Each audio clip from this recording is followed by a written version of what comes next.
Good morning mga kakusa. Kumusta kayo lahat? May pag-uusapan tayo ngayong araw na to. The rise and fall of Diwata. Ito si Diwata. Ay, hindi pala yan.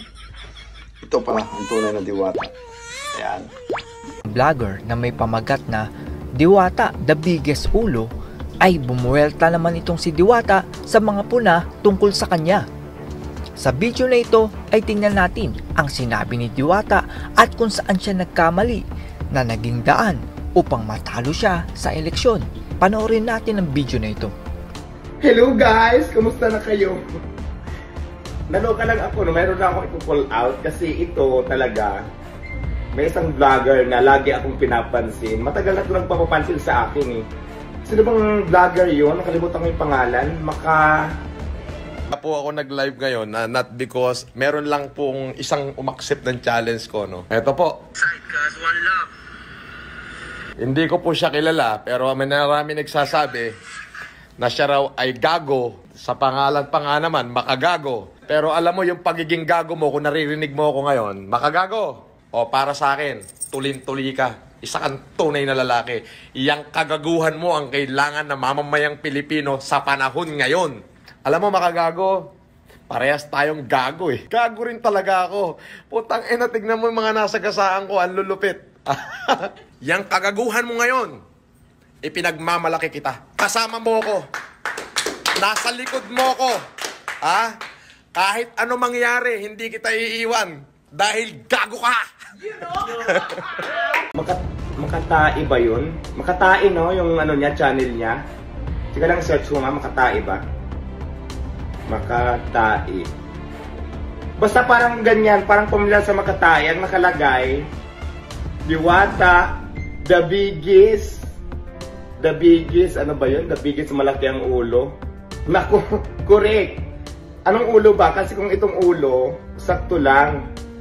Pero kung ito, malaki talaga ito, mag-agoy-agoy ka talaga. Nakalimutan ko yung pangalan niya, basta Makatai ba yun? Basta yung vlogger na yun, malaki daw kayo, mag-agoy-agoy ka talaga dito sa ulo. Yun lang.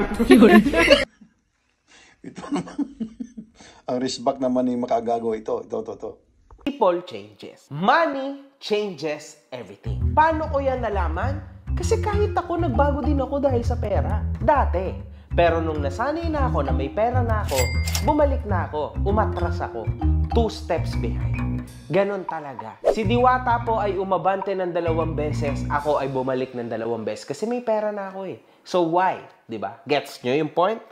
Tama nga naman. May point siya. May point ka, makagago. Pero mo yung mga tao, pag nagkapira na, nagbabago na, no? Lalo na yung sikat na sikat ka. Katulad ni Diwata. Saan ba nanggaling ito noon? Tingnan natin. Diwata ay talagang tubong at pinanganak sa Samar. Yes po.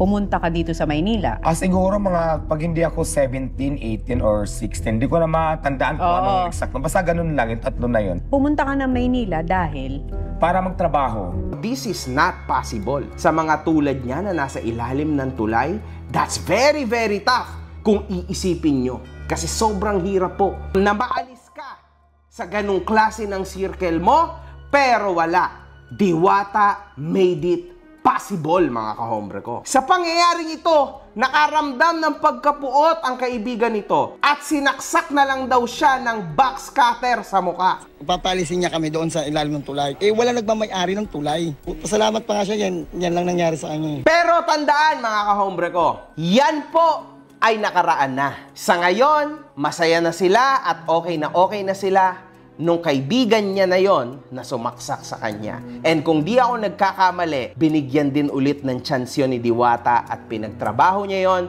sa kanyang branch sa Pasay. Ito po yung bahay ko dati. Dati po, dito po ako nakatira. kasi yung nagsumaksak daw sa'yo, nagtatrabaho na. Yes. nakamove on na kaming lahat. Nasa akin ngayon, Move on na kayo lang. So okay na po sila. Okay, matapos halos magkakulungan, magkasaksakan. Because even before all of this fame, si Diwata po lumabas na sa TV. Kaso sa news nga lang. Grabe, tindi talaga ng storya ni Diwata. Ikalawang appearance naman ni Diwata ay 6 years ago. At ito ang pagsali niya sa isang Miss Q&A na program ng It's Showtime. Sa mga panahon na ito, nabanggit ni Diwata na isa siyang naghihirap na construction worker at meron siyang boyfriend na kinekwento niyang in a way na parang ginagamit lamang siya. Kasama mo ba yung asawa mo ngayon? Wala. Nanonood lang siya. Pero ayaw niya ipakilala ko siya. Bakit? Oo, bakit naman? Basta sapat na yung sabihin ko doon asawa ko, pero wag daw banggitin yung pangalan. O sige, ganito na lang. So, imagine niyo mga kahombre ko. Fame or luck or money, kayamanan is not given. Hinahanap po ito. Nakita nyo naman, from tulay, nakaangat siya papunta sa Showtime. Kung sa taong normal, mahirap nang pumila-pila. Partida na busog ka pa, may tinitirahan ka pa, okay ka, ang hirap. Imagine niyo para sa taong nakatira sa tulay.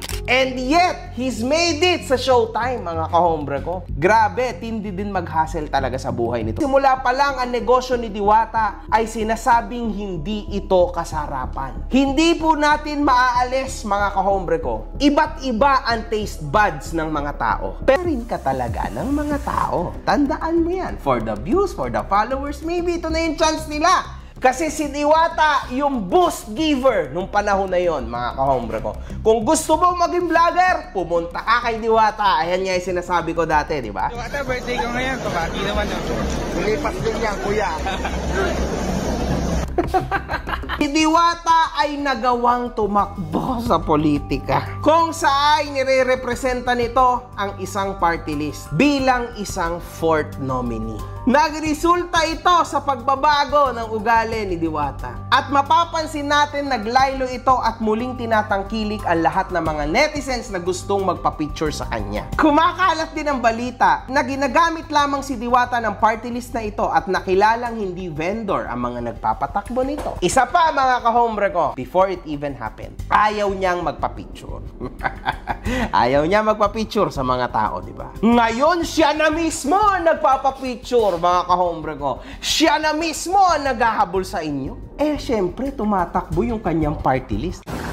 Ito higaan ni Mother to, kasi si Mother, dito lang sa baba. Actually may second floor kasi ito, mamaya sasamahan ko kayo doon.